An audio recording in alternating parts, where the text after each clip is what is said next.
This is the one game that allows you to think like a cat, feels like a cat, move like a cat, and eventually become a cat yourself. And in this video, I'm gonna show you the reasons why. Hello, this is Blue Usher Gamer. Today I'm bringing you a review on the game Stray. In this game, you play as a cat who got separated from his family when he or she fell into a city. And in that city, you must solve puzzles, mystery in order to return back to the surface and back to your family.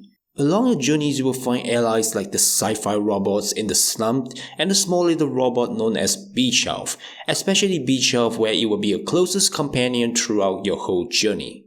Now in terms of character, you will spend most of your time with the cat.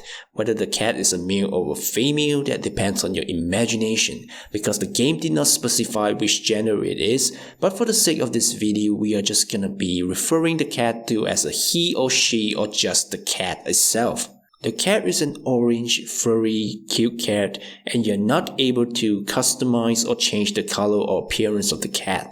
But the orange color does stand out for me in the game environment. The cat is not a fancy character that you will remember after playing this game, and it doesn't even have a designated name given to the cat. There's not a lot of characters you can interact with in the game. Most of the time, you'll be interacting with just the sci-fi robots and your closest companion, Beach Elf. But these are not a huge factor for me, as there are other things in the game that truly stands out. The cat does exactly what a cat does. It scratches the floor, licks its paws, jump on higher surfaces, knock down stuff on the tables, and say the word meow when he or she encounters enemies. When I played this game, I feel like a playful troublemaker. I walk on pianos making sound, interrupt chess game between two robots, destroying all the stuff and knocking robots over and causing them to trip and fall. The way this game allows me to interact with the robots, the objects, and the environment makes the whole game so satisfying. For most part of the game, the movement and animation of the cat is smooth, except for some occasional frame drop. But overall, the game did well in this category. In fact, sometimes it does this movement and animation so well that I sometimes forget I'm a human being playing this game behind the computer.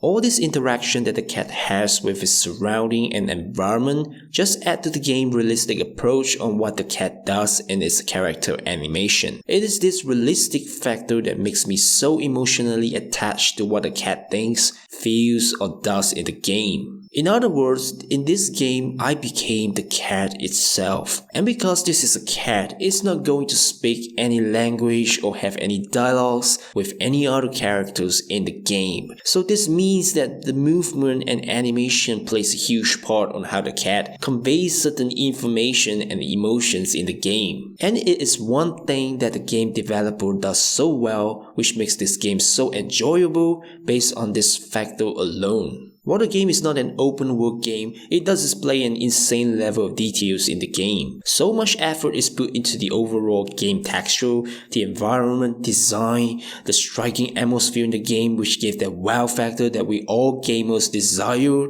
The lighting in the game environment gives out a mood which represents the gloomy and dim environment compared to a lot of other games. But it does set a tone on what this game is all about. It gives the kind of post-apocalypse sad and hopeless situation vibe to the person playing the game. However, that doesn't mean the game is just all dark, colorless, because in certain environment in the game, it does show a variety of color lighting, like the neon lights, the warm orange light in the stores, the cold blue light in the sewers, the striking red light in the store signage, which makes the whole environment both so colorful and so contrasting at the same time. The game does well with generating visual interest and telling a story with its compelling environment. This is not the kind of game you spend hundreds of hours playing, as the length of the game is pretty short. The gameplay itself is pretty straightforward. It focuses a lot on solving puzzles,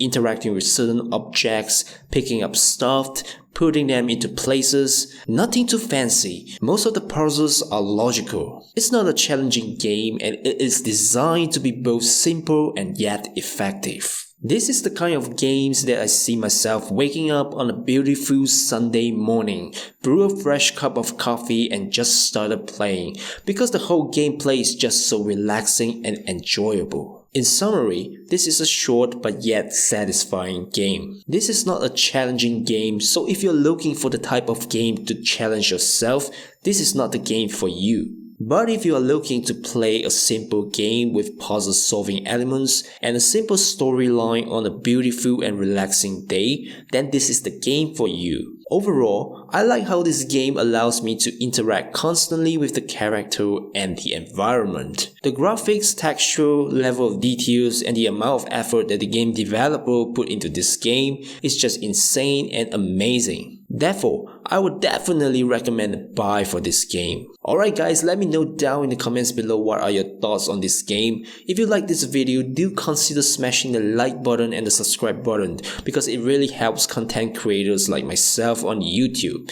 Otherwise, I will see you all in the next game review.